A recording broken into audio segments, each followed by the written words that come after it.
Hello, my friend. I'm glad you're here. Dave Temple, your host of The Thriller Zone. And on today's 231st episode, I have a debut author that has blown me away. You're going to hear me geek out on this show, and it's something I do from time to time. And for those of you who have been writing in going, can I please get on the show? We have been turning away some debut authors because of a number of different reasons, but I handpick everyone every once in a while, and I welcome on the show. And there's a myriad of reasons why I can't do tons of debuts, but this guy, Thomas Trang, has written a book called Dark Neon Dirt. Holy bananas. This thing is smoking. It's so good. Man, when you run across a debut author, now he's written some short stories, but a debut author like this, you know that he is primed for huge success. Shotgun Honey, got a shout out to you coming in the show. So, Ron Phillips, we need to talk. Let's get on into it with Thomas Trang right here on The Thriller Zone. My man cave, my literary man cave, is in the process of getting put together. So it's a bit like, when you have those newscasters and, they're sitting at a desk and sort of waist up, they're in a suit and tie and they look very professional, but they're underneath it's board shorts so yeah, just out of here, it's absolute chaos. Thomas, I know exactly what you're talking about because I'm wearing a dress shirt, but I'm wearing a thong below. So I wouldn't have expected anything less. Oh, God, we're going to have so much fun. This is going to be good. I can tell already. I have been looking forward to it. And if you're ready, no pressure. This is all about, my show. It's all fun. Yeah, I'm a regular listener. So, yeah, I know what to expect, more or less. More or less. It's as long as I'm coming through loud and clear, because there's nothing worse when I'm listening to a podcast and it's usually the guest is a bit crackly, sounds like they're down the end of a well, all that sort of thing. I'm telling you something. I had a conversation with Josh Mendoza. Yes. And you saw his video, which was pure shite. Shite. I like that. Very good. Yeah. You're making me feel at home. I'm gonna do everything I can, but I will not try the accent. It's not very good. He and I were talking. He and I are both filmmakers. He's more of a filmmaker than me, I suppose, because he's more recent. But folks, I'm just rolling. By the way, I'm gonna save some of this. We have come to the conclusion audiences will put up with shitty visuals that they get stellar audio, but they will not do the converse. Which is what you just said. I mean, you got to have good audio or people just won't listen, especially in a world of podcasts. I mean, hi. Yeah. I mean, I'll be honest. Most of the podcasts I listen to, I don't do visual. I just put the earbuds in. If I'm on the train, I just stare out the window blankly and listen. Speaking of that very phrase, I'm going to come to a point in the show that is one of my favorites in your book. So don't let me forget that. Ladies and gentlemen, on the show, Thomas Trang, author of, check this out, Dark Neon Dirt. Bam, my brother. Thank you, David. It's good to be here, calling in from not so sunny London today. Isn't it funny that San Diego experiencing their first real rain wave of the season? Here it is, June 3rd. When this airs, it'll be a few days later, and it's been raining since midnight. So crazy.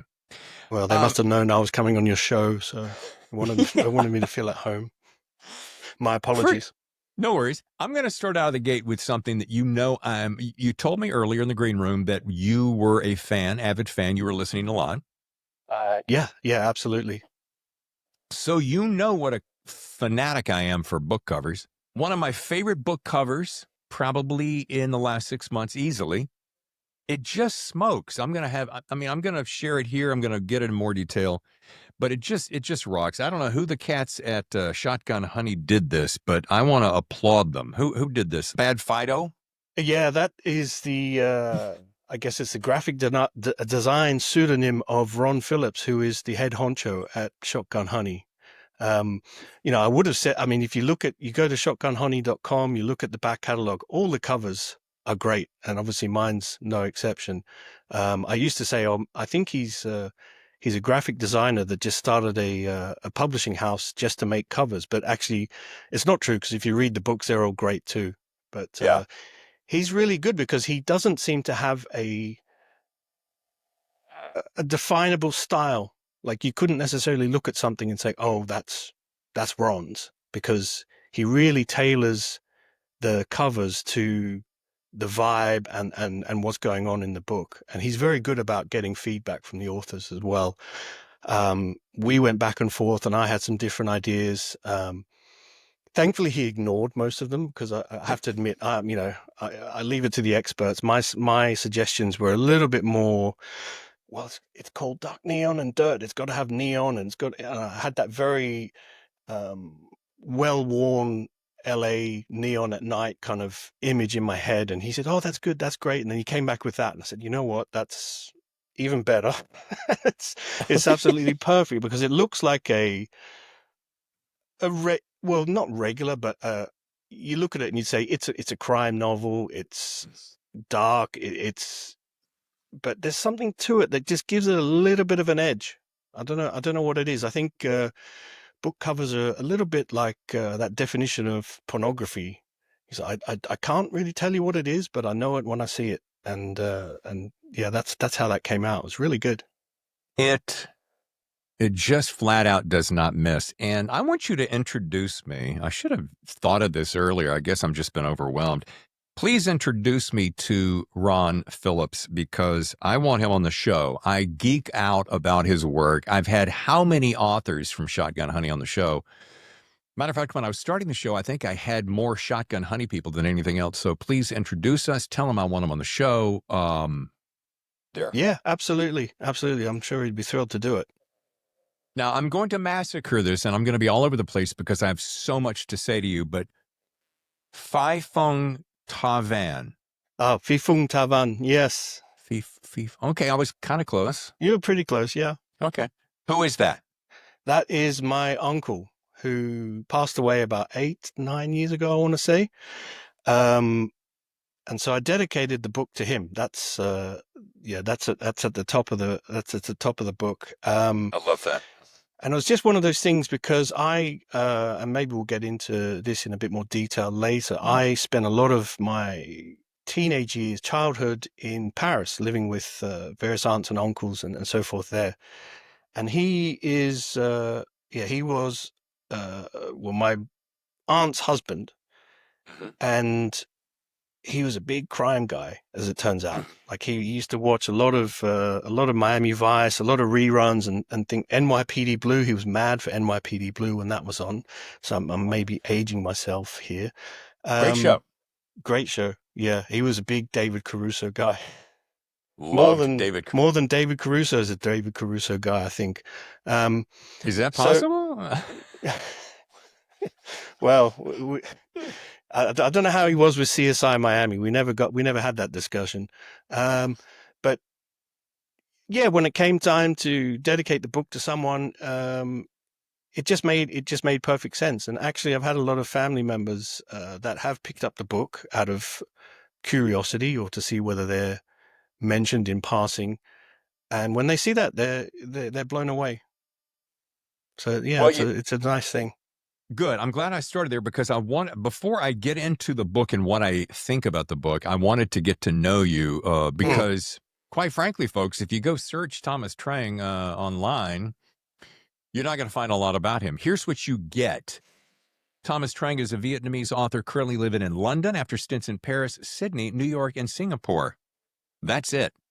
No, Thomas enjoys fine wine and quiet walks along the ocean side with friends on sunny afternoons or anything like that. I mean, there's. No, I do all that, but no, I kept it brief. I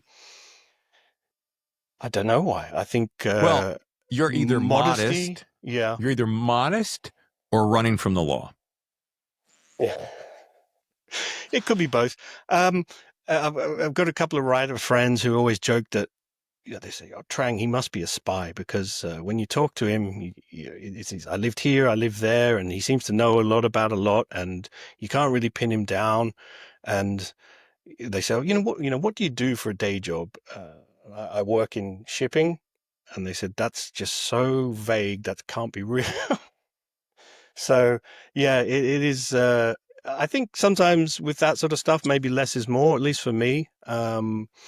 I think maybe if I keep putting out books and building up a catalog, then maybe more of myself comes out that way. But I think my personality, it's all in the book. Yeah. Obviously, the biographical details are slightly different, but I think, Yeah. as with most authors, the characters are all some sort of part of their personality. Right. What you know. Yeah. But wait a minute. Are you literally in shipping? Yeah, I work for a shipbroker, um, which is more or less like a real estate agent for ships. So anything Okay. from I want a ship to go from port A to port B, or I want to take a ship for 5 years on contract. I want to build a ship. I want to actually scrap a ship and get money for the steel and everything. So we've got our grubby fingers in all parts of the chain there, and we get a commission. And that's the entire business model.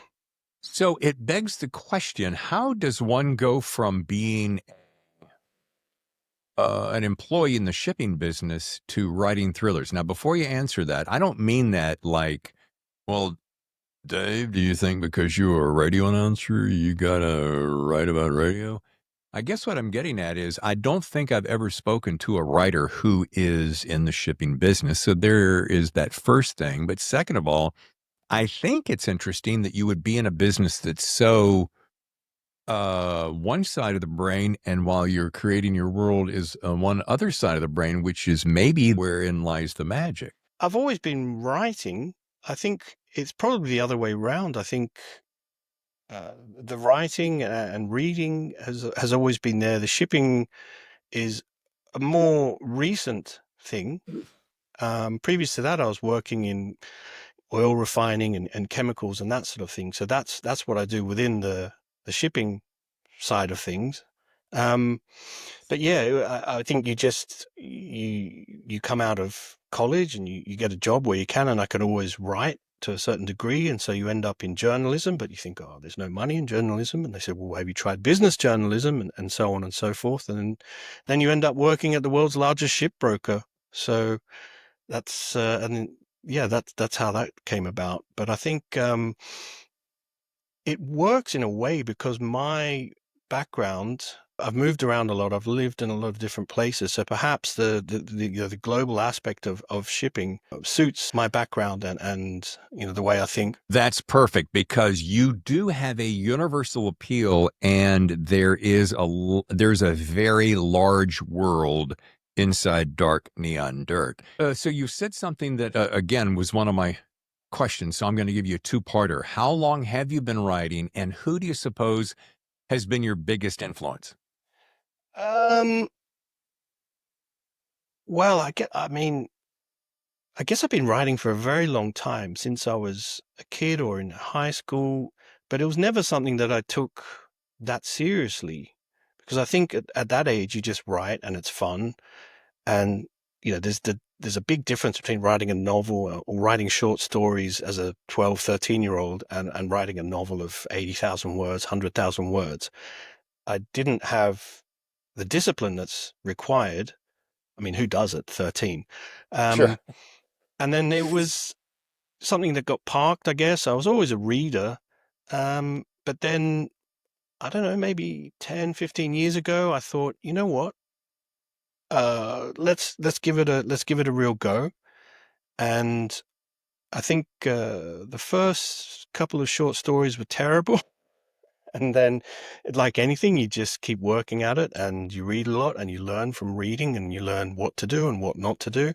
Um, and then you slowly figure out the stories that you want to tell, because I think that's the other thing. You can learn to write and write reasonably well, but the trick is to write in your own voice. And I think that took a long time for me because I was so enamored with other writers. I thought, well, I have to write like them. I think probably the biggest one was Elmore Leonard when I was first starting out. A lot of people have said, "Oh, your dialogue is really strong and it sounds great and it sings." And I think, well, that's just Elmore Leonard. I learned from the best. And I think if people are going to accuse you of, "Oh, well, you sound like Elmore Leonard," it's like if you play the trumpet and someone says, "Well, you just sound like Miles Davis." I said, "Stop, I'll take it. That's fine." Yeah, yeah. I was going to say, if I got either one of those compliments, I would be the happiest guy in town. Now, here's the interesting thing. I often make my notes, and these are my notes on you. Mm. I make Oh, wow, my that's a note. lot. Oh yeah, oh yeah. There's two things. I make my notes, and then I have to go back and type them because I can't read my handwriting. But right down here, and I'm going to give you a blurb. I'm just started doing this on books that I really like. If Elmore Leonard and Don Winslow co-wrote Heat meets Den of Thieves, you would have Dark Neon Dirt. I'll take it. Absolutely. I mean, Don Winslow, I was going to mention his name because he's another one who I think I discovered him around the time of Savages, which is really when he started to pop off. But obviously he'd been writing, like a lot of overnight successes, he'd been doing it for many years before then. But yeah, there's something about not necessarily his dialogue, which is great, but for me, what I took from Don Winslow was just the brevity of style and it's similar to Elmore Leonard when I was reading them and thinking about how I wanted to write. You read guys like that and you realize like, wow, you can just do certain things because they've done them, and you don't have to dance around with adjectives and adverbs and all this sort of stuff. You can just boom, boom, boom, just write in a really punchy way. And I think that's probably still come through because a lot of people have said, mentioned Don Winslow as a comparison. And again, I'll absolutely take that. Well, dude, I don't think I have compared any writers on this show to Don Winslow. Don Winslow, I'm very grateful to say, has become a good friend. He lives about an hour from here. That's right. He's in San Diego, isn't he? And Julian, we struck up a conversation and a friendship conversation at a book signing years ago. Then I followed him to every book signing, and somehow we just connected, went out to lunch, and we've been friends ever since. And he is, in my opinion, for what it's worth, one of the best writers of the 21st century. And when I was reading your work, and I'm an enormous Elmore Leonard fan, back to 52 pickup or even earlier than that. And I thought, this cat's got that kind of thoroughbred status woven through him. And that brevity and punchiness is what makes this book sing like a opera. Mama Jamma. Mama Jam. I was thinking that very similarly. Right. Now, you're writing, the fact that you're a debut author. Now, when I say debut, you're a debut novelist. Yes. But your writing far exceeds your time in this business. Because I have read, as you have known, listening to this show, where, let's see. Oh, as I say this, our show hits the 4th year next week. And I have not read a debut book like this in those 4 years. Wow. That's the most flattering thing anyone's said about my book so far. I'm not sure, I'm not quite sure what to say. Oh, thank you. I think it was just one of those things where I worked at it. And certainly when I signed the contract with Shotgun Honey, that was the end of 2023. And because publishing moves at the speed that it does, it didn't come out until earlier, I think March this year. So I had a good year and a bit. And even then, I was still tinkering with little words. I can sharpen this, I can do this, I can do that. And Ron, bless him, at a certain point, he just had to say, look, stop, leave it. It's got to go to print. And he said, when we're done, you get one more look at it, but just trust the process, and I think, and I guess a lot of authors will tell you the same thing. You can overcook something, you can Yeah. overdo it in terms of the edits. Because at a certain point, I was saying, well, what if we took the out of this sentence or things like that? Y- But Yeah, yeah, that was very much by design. So yeah, when people like you tell me things like that, and other reviews and readers have come back to me and said, they're really blown away by it. Obviously, that's very gratifying. well, I'm not done yet. Um, yeah, Keep going. This is great. these are some of my notes. Your myriad of references is Mm. stunning. I mean, you have clearly been quite the student of American culture and trends because it shows in every single paragraph. Your reference to iconic movies, iconic songs, TV shows, colloquialisms are spot on and deftly inserted without distraction because they feel more like habits without drawing attention. And I think that may be your biggest gift. The way that you can get in there, you can tell that you've drafted it and then cut out all the nonsense or the pieces that don't matter because it is so minimalistic. It's still clocking at 300 pages, which is to Mm. me the kind of the perfect length.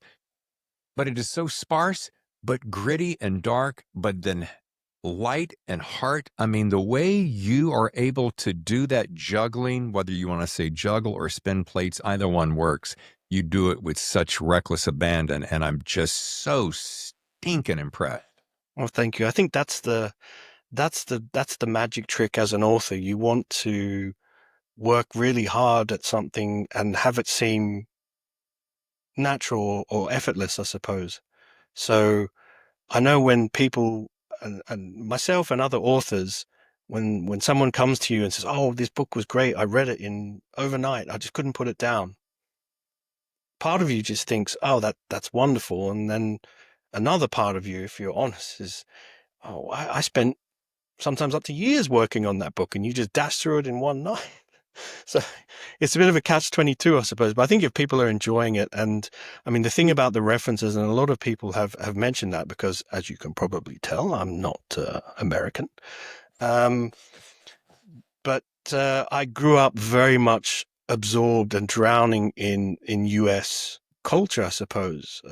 Films and TV, uh, authors. We mentioned Elmore Leonard, obviously a lot of Stephen King before that, because that's the rules. If you're a child of the 80s and the early 90s, you have to read Stephen King. That's just how it is. And I think, yeah, I just absorbed all of that. And what you mentioned about it's all there, but you try not to overdo it. I mean, this book, it's around, like you said, 300 pages. It's around about 75,000 words. The first draft was closer to 85, 86. And then gradually I took things out because they didn't need to be there, essentially.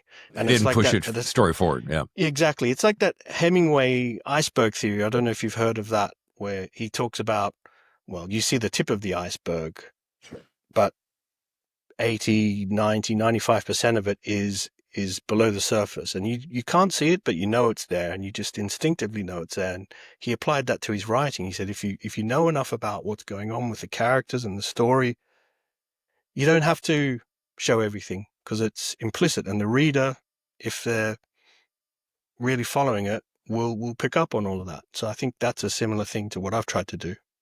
I think that you have to give your reader credit for knowing what the heck they're doing. Now, Yeah, I mean, I've always done that. I mean, I try and write for a smart reader, essentially. what mission accomplished. Thank you. Here I am, page 9. By page 10, I'm starting to highlight. I keep It's always good. highlighting yeah, I highlight until I finally went, okay, the fluorescent yellow is overtaking the white page. But if you don't mind, I'm gonna just, here's little lines that don't mean anything, but I'm saving it for a big crescendo here. So, guy says, still waiting. You want the preliminaries? I'm Will Smith, baby, all ears. Clever, quiet, easy. Everyone gets it instantly. Um, all they saw was the crew wearing hockey masks. 0 points for originality. Every bozo watches Heat and then they want to dress the part. The one by the door, he was popped with a guard service weapon. The other two were taken out by a second shooter we figure has to be the missing guy. You tell me so much and so little. Um, anyway, okay, Yeah, I here's think another. the that Heat reference was definitely. I remember definitely putting that in there and thinking it's almost like me as the author making a metafictional point that. I mean, he's like every bozo watches Heat and they want to dress the part because I think my book is. I mean, anyone who's read it will think, oh, okay, this guy's seen Heat and loves Heat, because that Right. was definitely the starting off point. I thought I want to write an LA crime saga type of novel.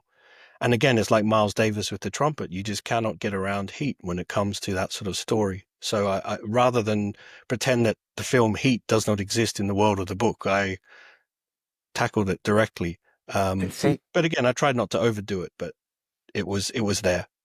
but see, you did it in just enough in one paragraph that we already Mm. know. Okay, we know Thomas is a fan of Heat. He gave a little nod to the folks, to Pacino and De Niro, and then he moved on. Mm. Much like there's another scene that reminds me of Den of Thieves with Gerard Butler, one of my favorite movies of all time, and much better than the Den of Thieves 2. By the way, the soundtrack by Cliff Martinez, I listen to probably 20 to 30 times a week when I'm writing. I kid you not, because that's the perfect combination of rhythm and crescendo. Did he do? You talking about the soundtrack to the first one or the second one? The first one for sure. First I one. don't know about Okay. the second one. And he's also the guy who did Drive with Drive. Yeah. Yeah. Ryan I mean, Gosling. Drive was definitely another influence on this book. I'm actually talking about my book, but in terms of influences and references, they actually probably more on the film side of things. It sounds like. Yeah, So dude, I gotta tell you something. I can sit here and we don't have enough time. I could rattle off.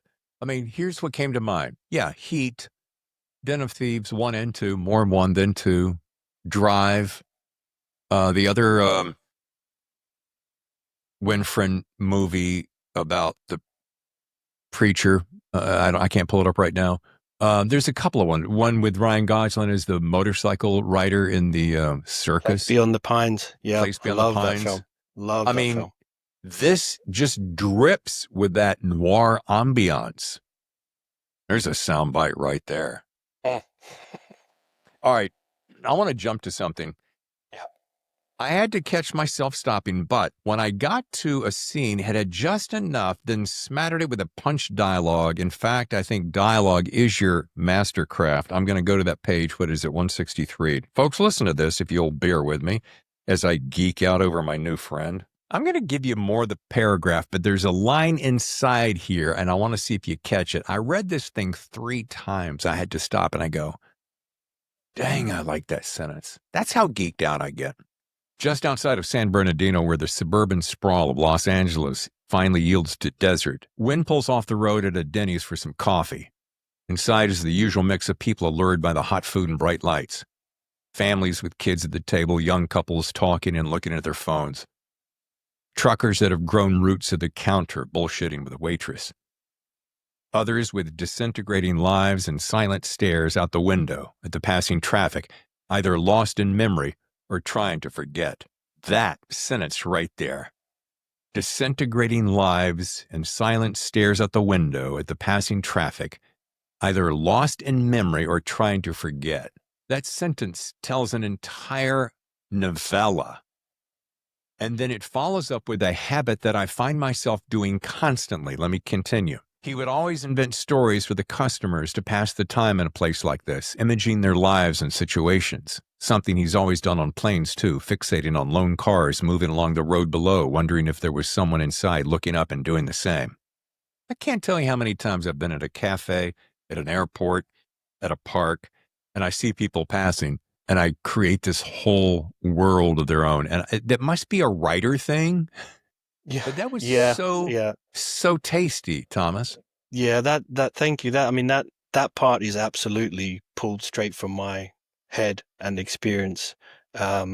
Certainly when I used to do a lot more traveling in my day job in shipping or espionage, you spend a lot of time at airports and on your own, waiting for planes. And yeah, absolutely. I would look down at cars and that whole part of it. I'm really glad you picked up on that. Someone else, another writer I know, he pulled that same almost identical paragraph and said, I love this. This just, you could just put this out on its own, and it tells so much in so little. But yeah, the line about either lost in memory or trying to forget. Yeah. I'll tell you a little secret, David. That was actually inspired by the Eagles song Hotel California, and I told my other friend this, and only when I told him I realized, oh, it's Hotel California, and my book Some said try California. to forget. Yeah, exactly. Some dance to remember and some dance to forget. Yeah. So I think that is definitely where that part came from, and yeah, the rest of it is, and you'll know, all writers will know, you sit there sometimes and you just look at people watching, and you just invent stories, and what are they doing? Is that couple breaking up? What's she saying to him? What's going on there? And it's kind of a nosy thing that we do, isn't it? I used to live in Manhattan twice. The second time was in 95. First time was in 95, 96.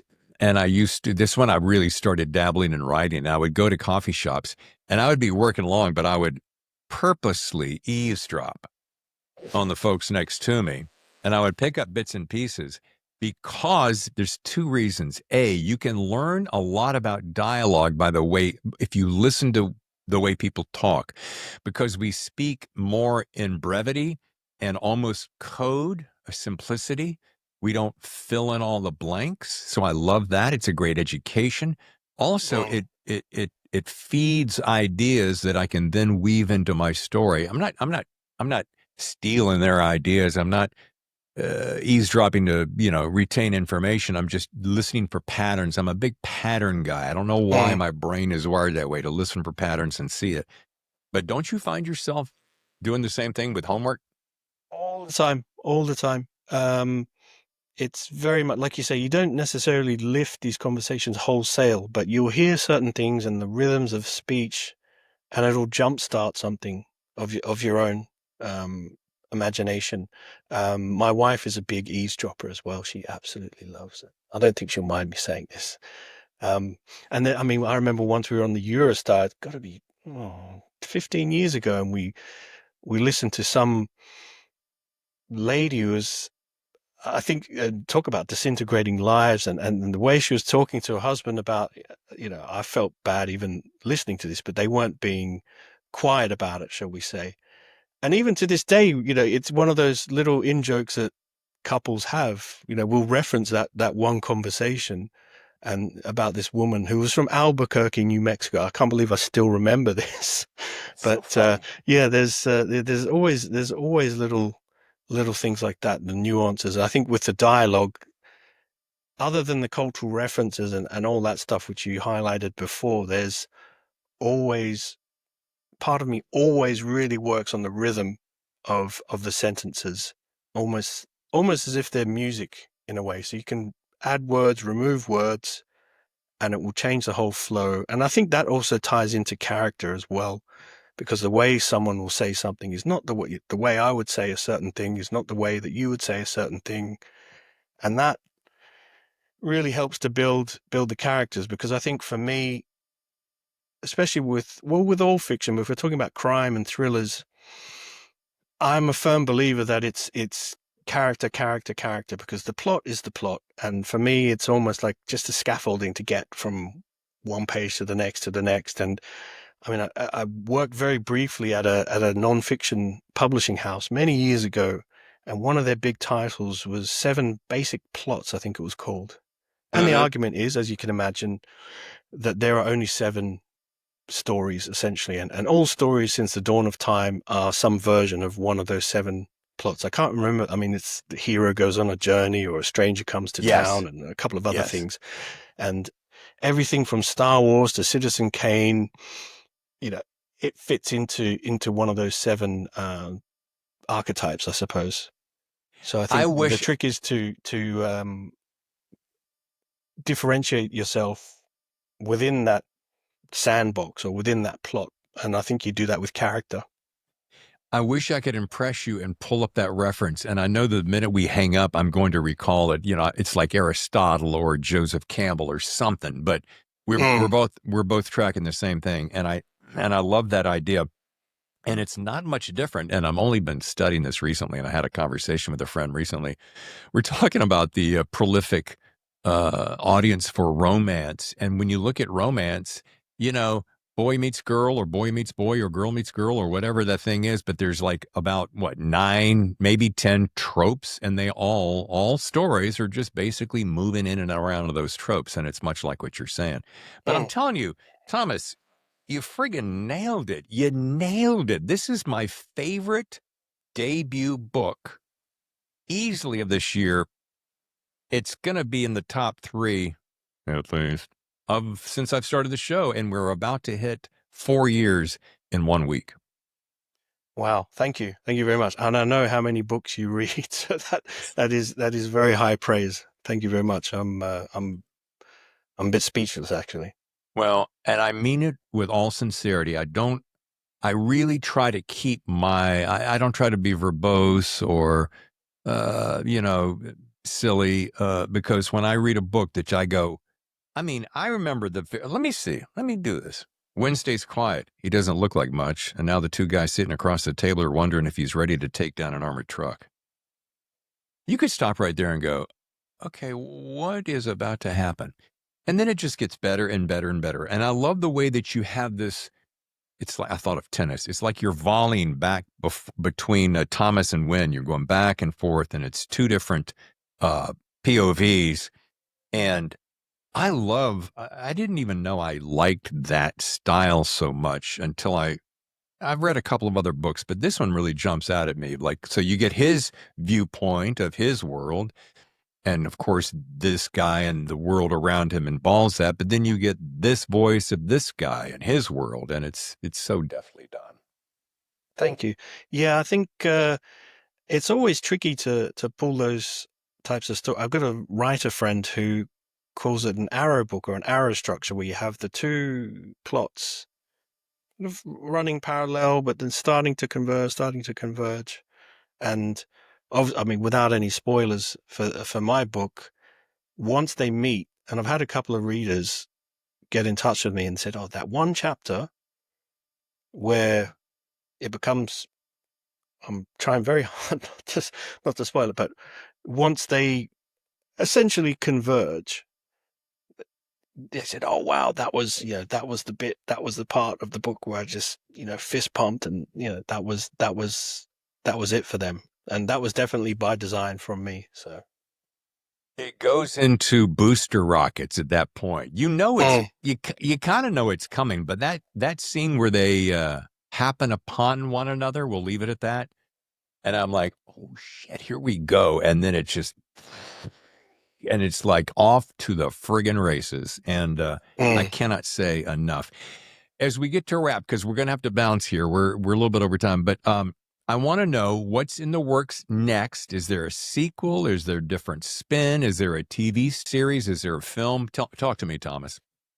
I mean, next for me in terms of the novels, I've got a science fiction project that's coming up soon. The publisher keeps pushing me to finish, but I'm slow and steady and careful. And as you mentioned, in terms of the detail and having that writing style, which is rich and full of allusions and references to things, that becomes a lot harder when you're setting a book several hundred years in the future in space. But I like to think it's almost like Dark Neon Dirt, but in space. It's very similar in terms of the style and the language, and it is science fiction, but I'd say it's like a crime thriller, political espionage type of thing. But yeah, set in the far future, shall we say? In terms Well, of a sequel, again, without spoiling anything, I think this one has an ending which, I don't know, some people think that it's a little bit more ambiguous or open to continue, depending on, I guess it also depends on what the reader brings to the table. you instill in me a desire. I'm one of those guys that, in case nobody knows this about me, I'm not a big fan of rules. I'm not big on following rules, probably my upbringing.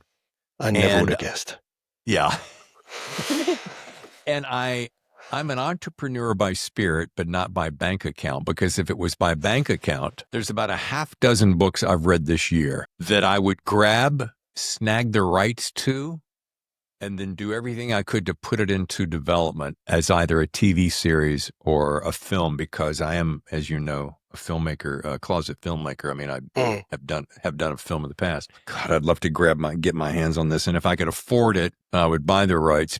Thank you. Yeah, a lot of people have said the same thing. I think it's obviously the setting and the story and the dialogue. It's really all there. So from your lips to God's ears.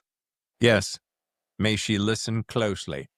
I do want to say, and if you, I'm going to sound like I'm patting myself on the back, I don't mean that, but I remember when I read Don Winslow's selection of short stories. I believe it was called Broken. There was Hmm. one when I was reading it, there were two of my favorites, but one, it burned a hole through my brain. And I said to him, I'm like, if I had the money, I would snatch the rights to this, because it has to be a movie. And wouldn't you Is it know, of is it Crime 101? it's Crime 101. Yep, yeah, I knew it. I mean, that story. I was talking about it with someone earlier because it was a review of my book, and it was very kind and thoughtful, and they mentioned, all the Elmore Leonard, the Heat, but they mentioned specifically Crime 101. And I said yes, because that really was it was definitely the best thing in that collection, and it was one of the best things that Don Winslow's ever written, which is saying something. So I could not agree more. It was the best. It is handcrafted for a film. It was the perfect length. You got everything you wanted in the story. Of course, then you walked away and go, oh man. It was like, I want to say like 180 pages, maybe, not even that. And I was no, like, I think oh, this, everything was short. Yeah. yeah, yeah. It just, like, oh God. Anyway, and so it got picked up, and I would Oh, impress it you with did. yes, Okay. it got Wow. picked up. Oh, it's in production. Matter of fact, hold on a second. Now I've got to do this. Crime 101 in production. I can do this because it's my Great. show. Hold on, ladies and gentlemen. Crime 101 is an upcoming crime fiction directed by Bart Layton, who co-wrote the screenplay with Peter Strawn. It is an adaptation of Don Winslow novella. Crime 101 stars, check this out, my friend, Chris Hemsworth, Mark Ruffalo, Barry Keoghan, Halle Berry, and Monica Barbaro. That's a Jennifer cast and Jason a Leigh, half. Yeah, I like Nick that. Nolte, Tate Donovan. I mean, come on. Did you say Barry I called Keoghan it. was in there? Yeah. Amazing. Yes. Dude, I'm telling you, it's going to make so much money. And my good friend Shane Salerno at the Story Factory put that deal together. Big surprise there. Hmm. Yeah. Well, okay, listen, I got to wrap it up. I do have one last question. You know what do I always close the show with? Writing It's three advice. words. Yes, best writing advice. Do you have any for me? I mean, I know you're brand new-ish. You have several short stories, which we didn't even cover, but we will another time. This Yeah, is your yeah, debut. absolutely. What have you learned in your years of fine writing, young man? Well, one of the things that I picked up, and I wish I could remember who said this, and if they ever hear this, please let me know, because I definitely want. This is not an original idea from my head, and it is more to do with screenplays. But they were saying that, with any genre thing, and it goes back to what I was saying about characters, you can't rely on the genre thing, so the alien, the monster, or whatever, to provide all the conflict and the drama. You need something there to, so that the genre thing will just, like you mentioned, will just be like a turbo boost to an unfolding conflict already. I think the example they used was Die Hard. which we think of as one of the greatest action films of all time. But they said, actually, if you look at Die Hard, how does it open? It's a story about a couple, and the woman's moved to Los Angeles, and the Bruce Willis character, I mean, he's a New York guy through and through. And so it's actually a story about their disintegrating marriage. There's like an inequality between them in terms of their earning power and so forth. And she's relocating, and he's anxious about the whole thing, and he's not really comfortable in Los Angeles with these 1980s yuppies and so forth.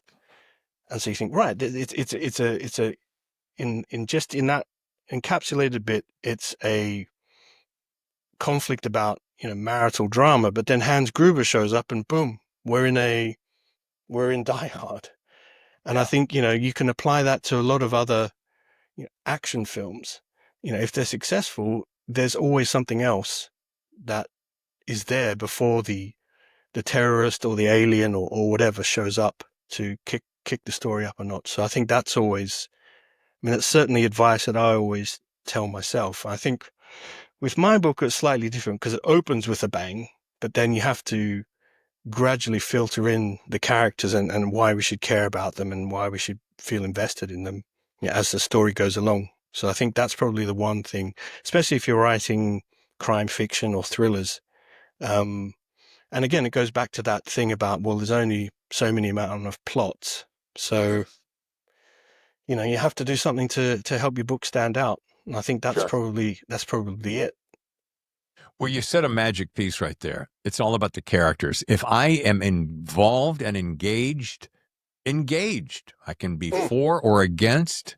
I can love or I can hate. I can love and hate simultaneously. I can be frustrated. But if I am engaged with the characters first and foremost, regardless of anything else, whether it's style or length or cover or whatever bullshit else is out there, I'm in. And that's the way it should be. Just to piggyback on. I don't believe in that thing where the protagonists or your characters have to be likable. I don't find that's true at all. In my book, you've got a bad guy who's kind of likable, and you've got the good guy who's actually more of a bad guy. And people have said, "Oh, I read this book and I wasn't sure how to feel about this guy. He was good, then he was bad," and but I think as long as you're engaged, that's the key thing. Well, folks, don't forget the fact, too, that there are people in power. I'm just going to use that as a generic phrase. You may like that particular person in power, or you may not. You may agree with that particular person in power, or you may not. I'm not going to get into politics. I make it a rule not to do that. You could think he's an a-hole. You could think he's the greatest thing since sliced bread. But it comes down to, are you engaged with the person? Are you following the story? Anyway, point made. Hey, one quick thing, folks. I got to tell you this story because it's one of the things that really made a difference and drew my attention to Mr. Thomas Trang here. And again, I'm not tooting my horn. It's just it's something that happened, and I want to share this story with you. And I'm going to say it as though Thomas isn't sitting there. This is when you know somebody is serious about their work.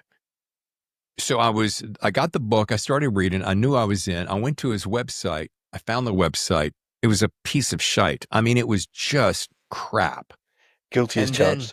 Yeah, and then I went to get his email address, and I'm like, oh, Jesus, his email address is not even his name. And I'm like, okay, what the frick?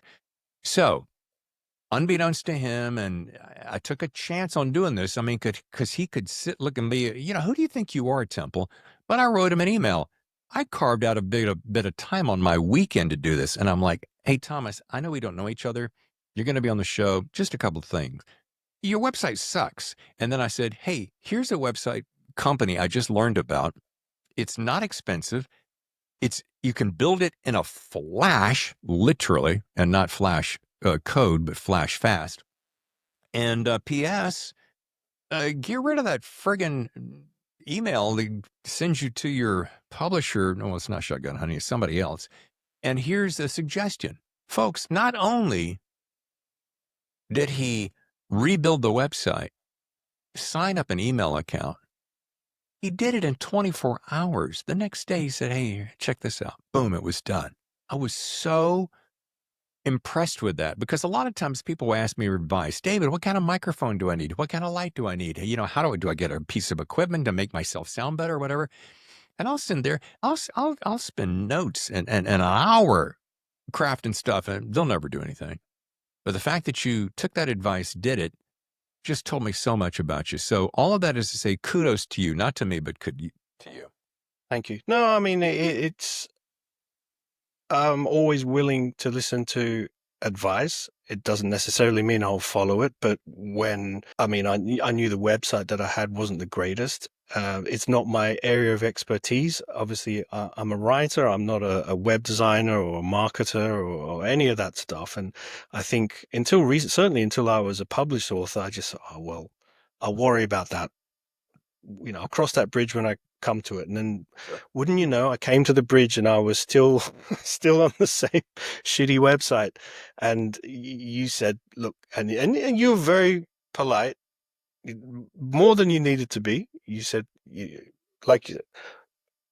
tell me if I'm talking out of turn. And I said, no, look, David, I know the website's not the greatest. And it was just the kick in the pants that I needed. And you're right. It was actually a lot easier than I thought it would be to clean up and have it looking very slick and professional. ThomasTrang.com. So it's all there. You can sign up get in touch with me. There's all my books, different stories, different interviews and things of that nature that I've done. So it's all there in the one slick, snazzy place. And how about that email service? Yeah. That's perfect. So that goes, there's a contact page on the website, and it goes straight to the new address. Yeah, and it's highly secure. They're based out of Switzerland. Anyway, I was going to say, I'm not going to rain on anybody's parade. When I first came out as an author, I hired this particular company, and they were a sponsor for a short while. It was very expensive. They're nice people. They really are. You don't need to drop that kind of cash for a website. And honestly, if you ever want to know as a listener what to do, contact me. I'll help you out. And I'm not getting any kickbacks from this. Anyway, Thomas Trang, I cannot say enough nice things. Dark Neon Dirt is the book. It is riveting. This is a book, folks, you have got to buy. I know I'm late to the party. I say that often. I heard about this in March. I just happened to be stacked. I got a few things going on in my life, and I'm sorry I'm late to the game, but boy, am I glad I'm there because, as Nick Kolakowski, mutual friend here, says, fast and smooth and incredible heist novel. You're going to want to pick this up and read it. And if you ever want to do an audiobook, count me in, because I would be honored to jump on that board and make it into I am thinking about an audiobook. My wife has been on my case about it because she only read the book probably about the same time that you did, David. She only read it when it was available in paperback. And a couple of other writers I know have mentioned that. And they said, wait, your wife never read it before it was published? I said, no, it's crime fiction. It's not really her thing. They were shocked. Like, my wife wouldn't even let me leave the house without a shopping list that was, approved by her. But and it wasn't until she started reading it that I thought, I'm actually quite anxious that she'll enjoy it. And she did, thankfully. And she's not one to, if she didn't like it, she wouldn't mince words. Yeah. But, again, it came down to the characters, I think, because she thought it's a crime thriller. There'll be explosions and ninjas jumping out of bushes and all this sort of stuff. And there is an element of that, but it comes down to the characters. And there's romance too. So yeah. You get it all, folks, in 300 pages, which is, I'll tell you, he's nailing it. Get him on the show, for crying out loud. It's just, it's a perfect book. There's not a wasted bit in there. All right. Want to learn more, as you just heard from him, and he beat me to it, ThomasTrang.com. Thomas, please tell me you'll come back on the show again. Absolutely. I had great fun. Thank you. Was that right? Well, you haven't read the book yet, but you will. Dark Neon Dirt, you're going to read it. Thanks, Thomas. I think I got a new buddy. Folks, welcome to June. And guess what? We launch season 9. That's next week. with one of my favorite authors, the beautiful, the talented, the lovely, the charming. She is a master craftsperson.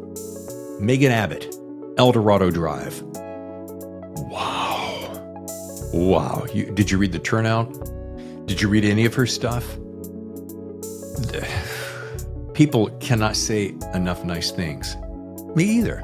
Megan Abbott is a hell of a writer. There's some inside scoop on this particular book that you're going to want to hear about. You may not have heard it anywhere else, but you're going to hear it on The Thriller Zone, your #1 podcast for thriller fiction. Oh, yeah. Join us next week as we kick off season 9 of The Thriller Zone. I'm going to scoot out of here. I'll talk to you next time for another edition of The Thriller Zone.